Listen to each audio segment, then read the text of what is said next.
সুধী আজ পাঠ করছি আহমদ সফর রচিত যদ্যপি আমার গুরুর পঞ্চম পর্ব। একদিন আমি উত্তেজিত হয়েই স্যারের কাছে গেলাম। সেদিন খুব বৃষ্টি হচ্ছিল।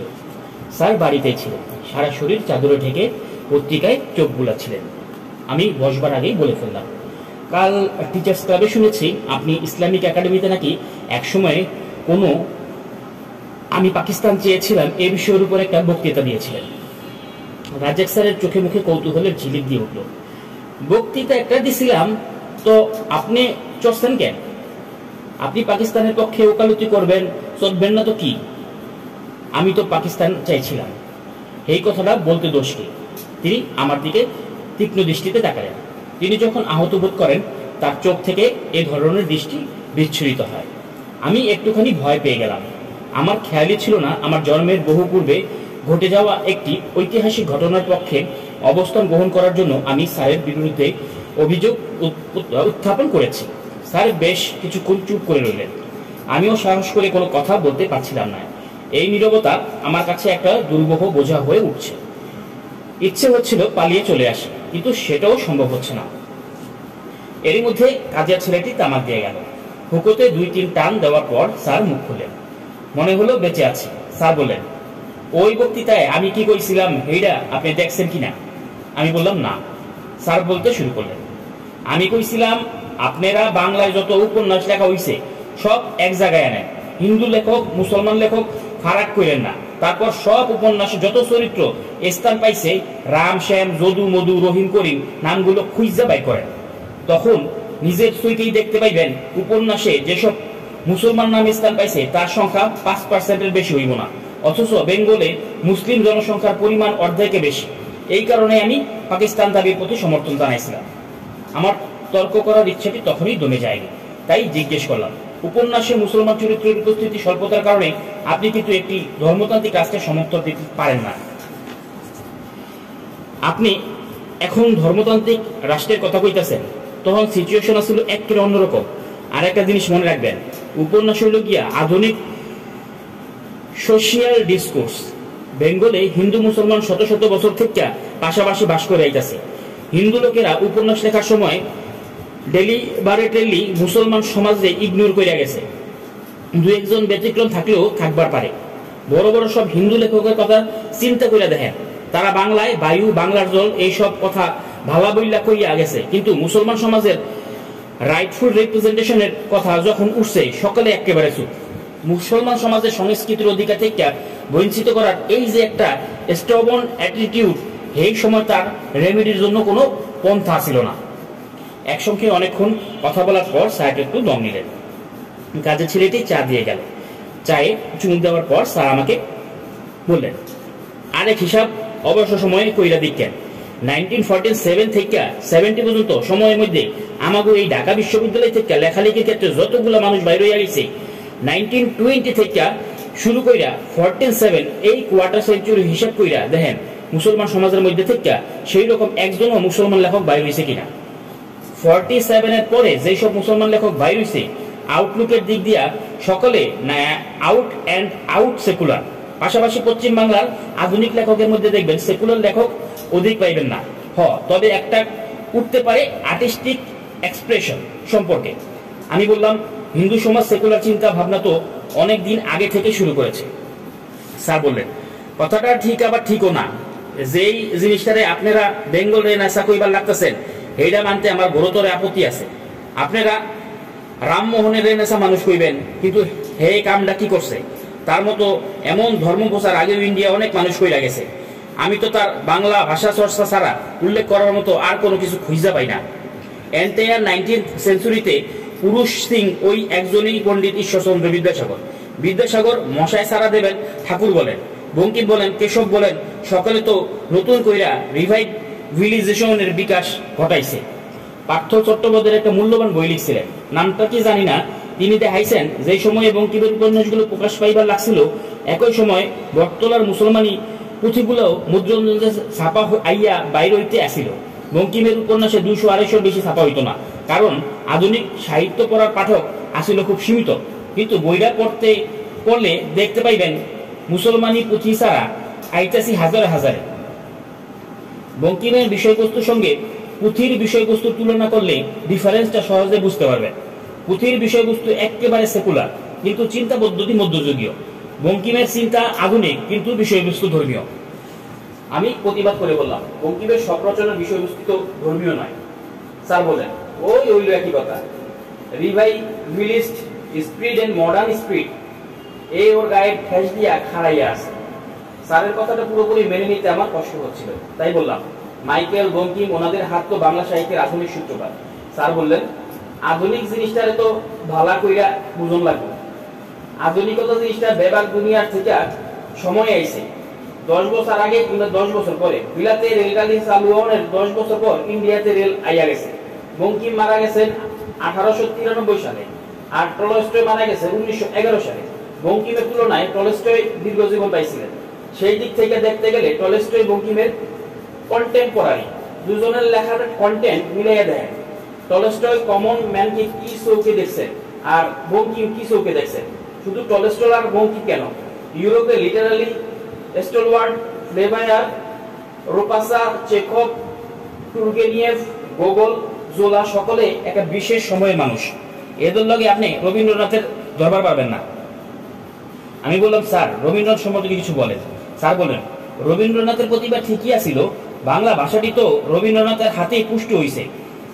এক হাতে বিচিত্র বিষয় নিয়ে লিখছেন, এটাই রবীন্দ্রনাথের সবচেয়ে বড় ক্রেডিট। আদার দেন লিটারালি ট্যালেন্ট, অন্যান্য বিষয়ে রবীন্দ্রনাথের যদি বিদ্যাসাগরের মতো মানুষের সঙ্গে তুলনা করেন, he comes nowhere nearer to that. স্যারের কথাটি শুনে আমার ভালো লাগলো না। আমি রবীন্দ্রনাথকে খুব বড় একজন মানুষ হিসেবে ভাবতে অভ্যস্ত হয়ে উঠেছি, তাই জিজ্ঞেস করলাম, রবীন্দ্রনাথ কি খুব বড় একজন মানুষ নন? স্যার বললেন, রবীন্দ্রনাথ বড় লেখক, মানুষ হিসেবে রবীন্দ্রনাথ বিদ্যাসাগর কিংবা তার মতো মানুষদের ধারে কাছে আসতে পারবে না। বড় লেখক এবং বড় মানুষ এক নয়। বড় লেখকের মধ্যে বড় মানুষের ছায়া থাকে। বড় মানুষটা আসলেই বড় মানুষ। লেখক কবিরা যা বলে সেরকম আচরণ না করলেও চলে। হেললেগিয়া প্লেটো তার রিপাবলিক থেকে কবিগ নির্বাসনে পাঠাইবার কথা বলছিল। আমি বললাম, এ কথা কি রবীন্দ্রনাথের বেলায় প্রযোজ্য? স্যার বলেন, রবীন্দ্রনাথ ব্যতিক্রম হইল কেমনে, তিনিও তো এই ক্যাটাগরিতেই পড়েন। আমার মনের মধ্যে একটুখানি খুঁতখুঁতানি থেকে গেল। সেজন্য পাল্টা প্রশ্ন করলাম, রবীন্দ্রনাথ কি বাঙালি জনগোষ্ঠীর ভাষাকে উৎকর্ষের একটা বিশেষ স্তরে নিয়ে যাননি? স্যার বললেন, বাংলা ভাষাটা বাঁচাইয়া রাখছে ভাষাভূষা মুটে মজুর। এরা কথা কইবার তো কবি কবিতা লিখতে পারে, সংস্কৃত কিংবা ল্যাটিন ভাষার কেউ কথা কয় না। হেললেগিয়া অখন সংস্কৃত কিংবা ল্যাটিন ভাষায় সাহিত্য লেখা হয় না। স্যার তারপর রবীন্দ্রনাথের সামাজিক প্রবন্ধ নিয়ে তার মতামত প্রকাশ করতে আরম্ভ করলেন। তিনি বলতে থাকলেন, রবীন্দ্রনাথ তার সামাজিক প্রবন্ধ সময়ে যে সকল এম্পিরিক্যাল কথাবার্তা কইছেন সেগুলো খুব কাজের জিনিস হইছে। এই নিয়ে বেশি কথাবার্তা কইতে দেখা যায় না। আমার ইচ্ছা ছিল যে সকল সামাজিক প্রসঙ্গ রবীন্দ্রনাথের প্রবন্ধে স্থান পাইছে, সেগুলোর একটা তালিকা করা। কিছুদিন পরেই দেখতে পেলাম রাজ্জাক স্যার রবীন্দ্রনাথের প্রবন্ধসমূহ খুঁটিয়ে খুঁটিয়ে পড়ছেন। বিশেষ বিশেষ জায়গায় লাল পেন্সিল দিয়ে চিহ্নিত করছেন, ছোট ছোট কাগজের টুকরো দিয়ে চিহ্নিত পৃষ্ঠাসমূহে নিশানা দিয়ে রাখছেন। আরো কিছুদিন পর গিয়ে দেখলাম রবীন্দ্রনাথের প্রবন্ধের বই স্যারের টেবিল থেকে উধাও। বুঝতে বাকি রইল না স্যারের বৃহৎ সংকল্পগুলোর এভাবেই ইতি ঘটে থাকে। প্রথম দিন রাজ্জাক স্যারের রবীন্দ্রনাথের গানের প্রতি বিশেষ অনুরাগ ছিল না। শেষের দিকে দেখলাম তিনি রবীন্দ্রনাথের কোনো কোনো গানের তারিফ করছেন, বিশেষ করে ধ্রুপাঙ্গের গানগুলো। এই রচনায় চিত্রশিল্পী এস এম সুলতানের সঙ্গে রাজ্জাক স্যারের সম্পর্কের বিষয়টি আমি বিবৃত করতে চাই। আমার সঙ্গে আকস্মিকভাবে সুলতানের পরিচয় হয়। কি করে কোন পরিস্থিতিতে সুলতানের সঙ্গে আমার পরিচয় হয় সে বিষয়ে আমার বিশেষ বলার অবকাশ নেই। শুধু এতটুকু বলতে চাই, 1996 সালে শিল্পকলা একাডেমিতে সুলতানের আঁকা প্রায় 500 ছবির একটা প্রদর্শনী হয়। সেই প্রদর্শনীতেই প্রথম আমি সুলতানের আঁকা ছবি দেখি এবং অভিভূত হয়ে যাই। পত্রপত্রিকায় সুলতানের বেশভূষা, বৈচিত্র্যময় জীবন এবং গঞ্জিকা প্রীতি এসব নিয়ে তার গল্প কাহিনী প্রচলিত হলেও চিত্রশিল্পের সঙ্গে সম্পৃক্ত ব্যক্তিরা সুলতানের আঁকা ছবির উৎকর্ষ বা অপকর্ষ সম্পর্কে কোনো কথা বলতে রাজি ছিলেন না। নানা মানুষের সঙ্গে কথা বলে একটা ধারণা আমার মধ্যে বদ্ধমূল হয় যে ইংরেজিতে যাকে কনস্পিরেন্সি অফ ভায়োলেন্স বলা হয়, সুলতানকে ঘিরেও একটা নীরব ষড়যন্ত্র আর্ট এস্টাবলিশমেন্টের লোকেদের মধ্যে করে যাচ্ছে। নীরব উপেক্ষার মাধ্যমে সুলতানের শিল্পকর্মকে সর্বসাধারণের সচেতন মনোযোগ থেকে আড়াল করে রাখাই ছিল এদের অভিপ্রায়। আমি যখন বুঝতে পারলাম শহরবাসী একটা আর্ট এস্টাবলিশমেন্টের লোকেরা সুলতানের শিল্পকর্মের ব্যাপক পরিচিতি এবং মূল্যায়নের পথে একটা অদৃশ্য প্রতিবন্ধকতা তৈরি করছেন। তারপর আমি আমার কর্তব্য স্থির করলাম, যে করে হোক সুলতানকে অবশ্যই জনসম্পর্কে প্রকাশমান করে তুলতে হবে। কিন্তু মুশকিল হলো আমি নিজেই চিত্রশিল্পী নই, চিত্রশিল্পের ব্যাপারে আমার মতামতে কোনো মূল্য নেই। তাই আমি চাইছিলাম সমাজে মান্যতা অর্জন করেছেন এমন কোনো ব্যক্তি যদি সুলতানকে তুলে ধরতে এগিয়ে আসেন, আমার কাজটা অনেকটা সহজ হয়ে যায়। অনেকের কাছেই গেলাম, কেউ কেউ আগ্রহ প্রদর্শন করলেন, কেউ কেউ শীতলতা। যাই হোক, রাজ্জাক স্যারের কাছে গিয়ে সুলতানের ছবি সম্পর্কে অনেক ভালো ভালো কথা বললাম। দেখলাম চিরে ভেজের কোনো সম্ভাবনা নেই। স্যার তখনও শিল্পী বলতে বোঝেন ওই একমাত্র জয়নুল আবেদীন। চিত্রকলার অনেক লোকের সঙ্গে স্যারের ওঠা বসা যাওয়া আসা আছে, কিন্তু প্রাণের ভেতর থেকে জয়নুল আবেদীন ছাড়া অন্য কাউকে স্বীকৃতি দিতে চান না। আমি একটুখানি দমে গেলাম। এই এতদিন রাজ্জাক স্যারের অত্যন্ত সংবেদনশীল চরিত্রের মানুষ বলে জেনে গিয়েছিলাম। তার কাছ থেকে কোনো ইতিবাচক সাড়া যখন পাওয়া গেল না, সুলতানকে নিয়ে কি করব স্থির করতে পারছিলাম না। কিন্তু আমার স্থির ধারণা সুলতান একজন বিশ্বমানের চিত্রশিল্পী। সকলে তার স্বীকার করে নিতে কুণ্ঠা প্রদর্শন করছেন, কারণ তারা একজন আগন্তুককে শ্রেষ্ঠদের আসনখানি ছিঁড়ে দিতে নারাজ। আমি মনে মনে এভাবে গোটা ব্যাপারটাকে চিন্তা করলাম। সুলতানের মতো আমিও গ্রাম থেকে এসেছি। আজকের শহরের লোকেরা সুলতানকে যে উপেক্ষা এবং অবহেলা প্রদর্শন করেছে, এই জিনিসটি একদিন আমার বেলায়ও ঘটতে পারে। সুলতানকে যদি ওই নীরব ষড়যন্ত্রের জাল থেকে বের করে না আনতে পারি, একদিন আমাকেও সুলতানের ভাগ্য মেনে নিতে হবে।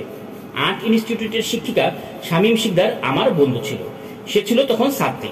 শামীম এবং তার বন্ধু বান্ধবেরা আমার ইন্টারন্যাশনাল হোস্টেলের কক্ষটিতে অনেকটা তাদের স্টুডিও হিসেবে ব্যবহার করত। এই ছাত্রছাত্রীদের সঙ্গে মেলামেশা করতে গিয়ে আমি নিজেও অল্প বিস্তর ছবি আঁকার কলাকৌশল রপ্ত করলাম। খুব মনোযোগ দিয়ে বা গভীরভাবে শিল্পকলা সম্পর্কে পড়াশোনা করতে আরম্ভ করলাম। অনেকদিন পড়াশোনা করার পর আমার একটা প্রত্যয় জন্মালো যে সুলতানের সম্পর্কে কিছু সাহসী বক্তব্য প্রকাশ করার যোগ্যতা আমার জন্মেছে।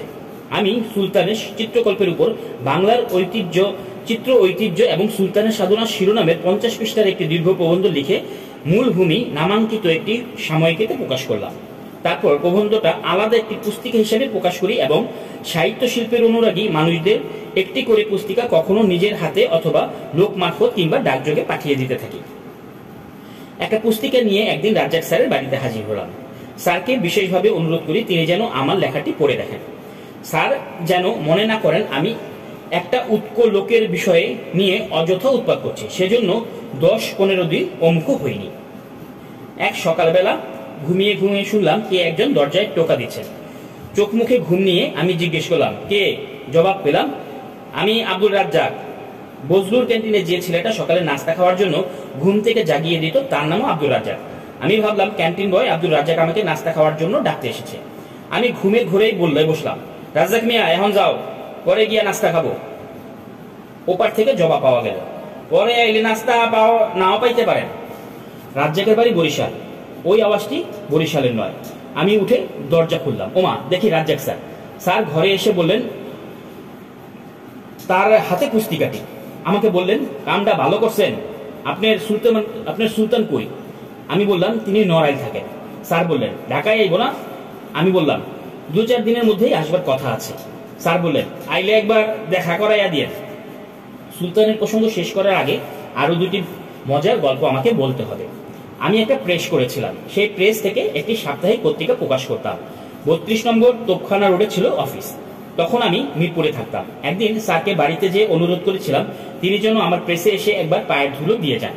পরের দিন অফিসে এসেই আমার প্রেসের ম্যানেজারকে মুখে শুনলাম একজন লুঙ্গি, চাদর এবং পাঞ্জাবি পরা বুড়ো মতো মানুষ বেলা 9টার সময় এসে অনেকক্ষণ আমার নাম ধরে ডাকাডাকি করেছে। স্যার যে পরের দিনই প্রেসে চলে আসবেন ভাবতেই পারিনি। আমি ম্যানেজারকে জিজ্ঞেস করলাম, আপনি অফিস খুলে বসতে দেননি কেন? ম্যানেজার আমাকে জানালেন, আমি তো মনে করেছি প্যারিসের মেশিনম্যান কিংবা কম্পোজিটরের চাকরি চাইতে লোক এসেছিল, আমাদের কোনো মানুষের প্রয়োজন নেই, তাই বলে দিয়েছি আমাদের এখানে কোনো মানুষের দরকার নেই। শুনেই লোকটা চলে গেল। আমি ভীষণ শর্মিন্দা হয়ে গেলাম। দুপুরবেলাতে স্যারের বাড়িতে গেলাম। বাড়িতে সকলে তখন খেতে বসেছেন। স্যার আমাকে দেখেই বললেন, এত দেরি করে আইলে আপনার ব্যবসা চলবো কেমনে? আমি আমার কর্মচারী খারাপ ব্যবহারের জন্য মাপ চাইতে যাচ্ছিলাম। স্যার আমার মুখ খুলতেই দিলেন না, বললেন, হাত ধুইয়া বইয়া পড়েন, অনেকদিন আপনি আমাকে লাগে খাইতে হেন না। আরেকবার আমার এক জার্মান প্রবাসী পশ্চিম বাংলার বান্ধবী এসেছিলেন, তাকে নিয়ে গুলশানে স্যারের সঙ্গে দেখা করতে যাই। তিনি তখন তার ভ্রাতুষ্পুত্র আবুল খায়ের লিটুর সঙ্গে থাকতেন।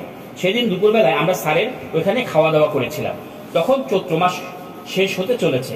আমরা খেয়ে দিয়ে বাড়ির সামনের উঠোনে এসে দাঁড়িয়েছি। আমার বান্ধবীটি গাছে থরে থরে ঝুলন্ত কাঁঠাল দেখে ভীষণভাবে উদ্বেগ হয়ে ওঠে।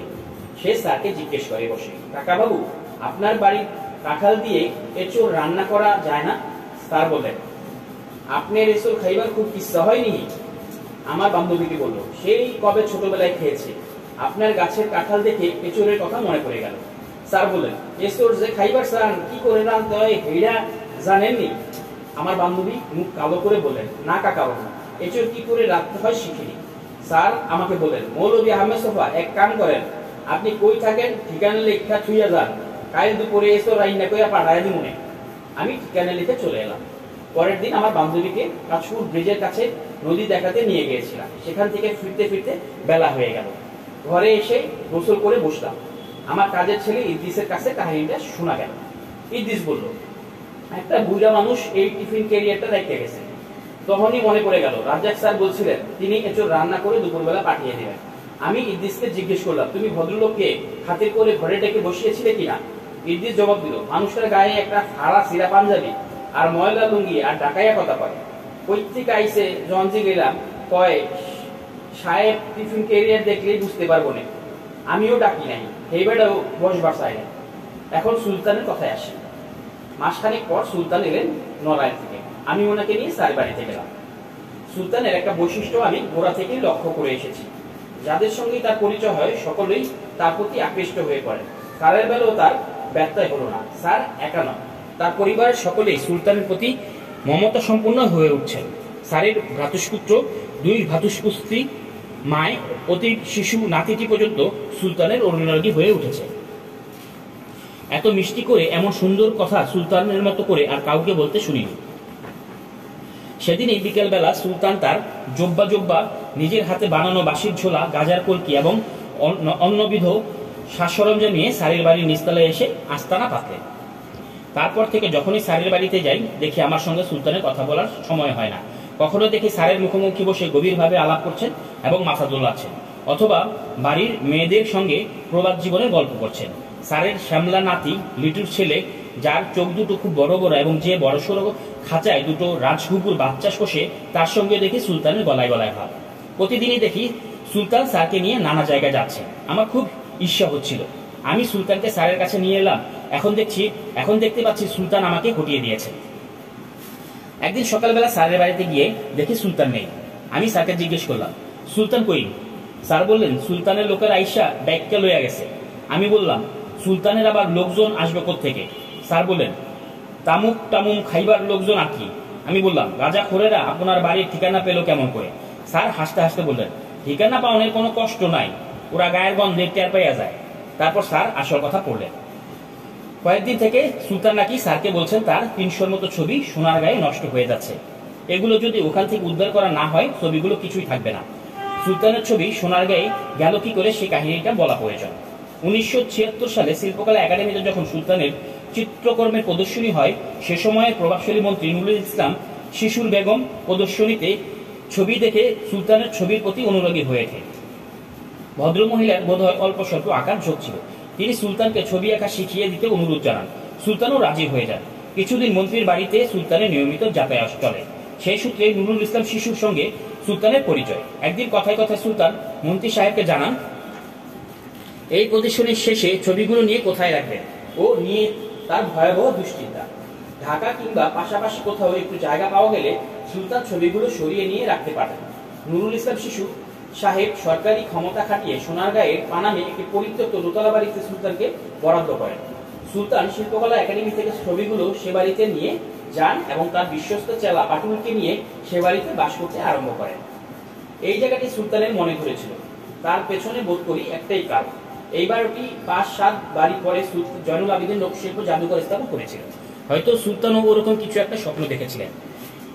মাসখানেক থাকার পর অনুভব করলেন এই দরজা জানালাহীন পিশাচের মতো দাঁত বের করা লাল ইটের জীর্ণ বাড়িতে সুলতানের পক্ষে বাস করা সম্ভব নয়। তিনি বাটুলকে এই বাড়িতে রেখে নড়াইলে চলে গেলেন। ছবিগুলো বৃষ্টিতে ভিজতে থাকে, রোদে পুড়তে থাকে। কিছুদিন বাটুল এবং তার মাকে খাওয়া দাওয়ার পয়সা জুগিয়েছিলেন। বাটুল আদি পেশা ছিল নরসুন্দর। সুলতানের আকর্ষণে জাত পেশা ছেড়েছিলেন এবং বাটুলের জননী ছিল সুলতানের শিষ্যাদের একজন। অনেকেই হয়তো জানেন না, সুলতান ছিলেন নড়াইলের নমশ্রুত সম্প্রদায়ের একজন দেবতার মতো মানুষ। তারা গোসাই জ্ঞানেই তাকে শ্রদ্ধা করত। তার শিষ্যার সংখ্যাও অনেক ছিল। সুলতান বাটুলকে সোনারগাঁয়ে বাড়িতে রক্ষণাবেক্ষণের দায়িত্ব দিয়ে সেই যে চলে এসেছিলেন, সেই বাড়ি আরেকবার মাত্র পদার্পণ করেছিলেন। জীবনযাপনের জন্য বাটুল সে বাড়ির কাছাকাছি একটা সেলুন খুলে বসে। নড়াইল থেকে মা, বউ এবং বাচ্চাদের নিয়ে ওই বাড়িতে বাস করতে আরম্ভ করে। কিছুদিন পর বাটুলের মা ওই বাড়িতে মারা যায়। আমিনুল ইসলাম নামে এক ব্যক্তি বাটুলকে সপরিবারে জোর করে তাড়িয়ে দিয়ে বাড়ি দখল করে এবং এটা ব্যক্তিগতভাবে সম্পত্তি লিখে একটা সাইনবোর্ড ঝুলিয়ে দেয়। বাটুল অন্য একটা বাসা ভাড়া করে বাস করতে আরম্ভ করে। সে সময়ে আশা পোষণ করত একসময় সুলতান সে বাড়িতে গিয়ে বসবাস করবে। 1994 সালে সুলতান মারা যাওয়ার পর বাটুল বিশ্বাস করত এই বাড়িতে সুলতানের কোনো স্মৃতি থাকলো না। বাটুল প্রায় আমার কাছে আসতো এবং বলতো, সুলতানের মতো একজন মহাপুরুষের স্মৃতি কিছুতেই মুছে যেতে পারে না। সোনারগাঁয়ে সুলতানের স্মৃতি রক্ষার জন্য কিছু একটা ব্যবস্থা হতেই হবে। বাটুলের এই বিশ্বাস আমার কাছে পাগলামো মনে হতো, তবু তাকে সে কথা বলতে পারিনি। 1996 সালে স্থানীয় কিছু তরুণদের নিয়ে সুলতানের মৃত্যু দিবসে ওই বাড়ির সামনে উদযাপন করার আয়োজন করেছিল। আমার কাছে পাকা কথা আদায় হয়েছিল। ঠিক 2টোর সময় পানামের বাড়িটির সামনে গিয়ে হাজির হই। আমি রত্নেশ্বর নামক তরুণ এবং বন্যা নামের এক তরুণীকে নিয়ে ঠিকই সোনারগাঁয়ে গিয়েছিলাম। ওই বাড়িটির সামনে গিয়ে দেখি পুলিশ দাঁড়িয়ে আছে। বাটুলকে অনেক খোঁজ করে বের করতে হলো। বাটুল জানালো যে সে লজ্জিত, কিন্তু আমার সান্ত্বনা দিতে ভুলল না। স্যার, কিছু মনে করবেন না, ফাঁকিঝুঁকি আর কদিন চলবে? কদিন আর দেবতার জায়গা দখল করে রাখতে পারবো? দেখবেন এই বাড়ি শিল্পী সুলতানের শিল্প মন্দির তৈরি হবে। এই সোনারগাঁতেই একদিন শিল্পী সুলতানের নামের ডঙ্কা বাজবে। এরই মধ্যে বাটুল আমার কাছে আরো 5-7 বার আসা যাওয়া করেছে। সে এলে আমি ভারী বিব্রত হয়ে পড়তাম। কোন রকম যাওয়া আসার খরচটা দিয়ে রেহাই পেতে চেষ্টা করতাম। তথাপি বাটুলকে আমি শ্রদ্ধা করতাম, কারণ তার মধ্যে আমি একটা পবিত্র অগ্নিশিখা জ্বলছে এরকম অনুভব দেখতাম। 2 মাস আগে বাটুলের নাড়ামাথা বড় ছেলেটি এসে জানিয়ে গেল 10 দিন আগে তার বাবা মারা গেছে। ছেলেটি জানালো মরবার আগেও তার বাবা মুখে ছিল সুলতান সাহেবের নাম। ছেলেটি 10-15 দিন অন্তর একবার করে আসে, আমাকে স্মরণ করিয়ে দেয় তার একটি চাকরির প্রয়োজন। এখনো পর্যন্ত আমি তার কিছুই করতে পারিনি। আর আসে প্রফুল্লের কথাটি বলে আমি আবার রাজ্জাক স্যারের কথায় ফিরে যাব। আগুন যেমন পতঙ্গকে আকর্ষণ করে, সুলতানের প্রতিও কিছু মানুষ তেমনি আকৃষ্ট হয়। প্রফুল্ল তার একজন। প্রফুল্লর বাড়ি কুমিল্লা জেলায়। পেশাতে সে কাঠমিস্ত্রি। বাড়িতে তার এক বুড়ো দাদা আর তার ছেলে মেয়ে। প্রফুল্লের বয়স 40 ছুঁই। এখনো বিয়ে করেনি। একসময় ঠিকা কাজ করতে সোনারগাঁয়ে এসেছিল। তখনই সুলতানের সঙ্গে পরিচয়। তারপর থেকে সে ছবি আঁকতে শুরু করে। গুরু সুলতান, তিনি ভরসা দিয়েছেন, একে যাও, একসময় তুমি নামকরা শিল্পী হবে। গুরুর আশীর্বাদ সম্বল করে প্রফুল্ল একে যাচ্ছে। রং নেই, তুলি নেই, কিছু নেই, তথাপি প্রফুল্লের বিরাম নেই। দূর থেকে দেখলে প্রফুল্লের ছবিগুলোকে সুলতানের ছবি বলে ভ্রম হবে, কাছে এলে অবশ্য টের পাওয়া যায়। প্রফুল্লের যদি আরেকটু বিদ্যা থাকতো, সে যদি আরেকটু সচ্ছল হতো, সুলতানকে কোনো আমি অসাধারণ একজন মানুষের মতো ভাবতাম। এতদিনে তার একটা কারণ আবিষ্কার করতে সক্ষম হয়েছে। সুলতান প্রফুল্লের মতো একজন মাঝবয়সী অশিক্ষিত মানুষের মনেও শিল্পী হবার বীজ বুনে দিতে পেরেছিলেন, এমন তো আর কাউকে দেখিনি। এই লেখা যখন লিখছি তার 1 সপ্তাহ আগে প্রফুল্ল এসেছিলেন। আমার জামার পকেট থেকে দুমড়ানো মুচড়ানো একটা পেপার কাটিং বের করে দিয়ে বলল, স্যার পড়ে দেখুন। আমি বললাম, তুমি পড়ো, শোনো। তুমি পড়ে শোনাও। সে পড়ে শোনালো। ভ্যান গোগের একটি ছবি নিলামে বিক্রি হয়েছে। আমাদের টাকায় দাম উঠেছে 58 কোটি টাকা। প্রফুল্ল বলল, স্যার 58 কোটি টাকা অনেক টাকা। তার একটা দীর্ঘশ্বাস পড়লো। অথচ লোকটা না খেতে পেয়ে আত্মহত্যা করেছে। রাজ্জাক স্যারের কথা বলতে গিয়ে সুলতানের কথা বলতে হচ্ছে। সুলতানের কথায় বাটুল এবং প্রফুল্লের কথা ঢুকে পড়েছে। এগুলো অপ্রাসঙ্গিক, তবু বললাম, হয়তো সুলতানের উপর আবার লেখার সুযোগ হবে না। যাই হোক, মূল বিষয়ে ফিরে আসি। রাজ্জাক স্যার বললেন, সুলতানের ছবিগুলো নিয়ে আইবার কথা কইবার লাগছে 3-4 দিন থেকে। হাসাই তো, এইভাবে কইরা থাকলে ছবি তো কিছুই থাকবো না। আমি হুদা সাহেবের কইয়া একখান ট্রাকের ব্যবস্থা করছি। কাই আপনি হাতে যদি সময় থাকে একটু গিলে ভালো হয়। সুলতান সাহেব আপন ভোলা মানুষ, কম তো আর যায় না। এখন কি কইরা বসে? সরকারি গাড়ি 5টার আগে ইডেন বিল্ডিং এর গ্যারেজের থেকে আইব না, নইলে হুদা সাহেব বিব্রত বোধ করতে আইব।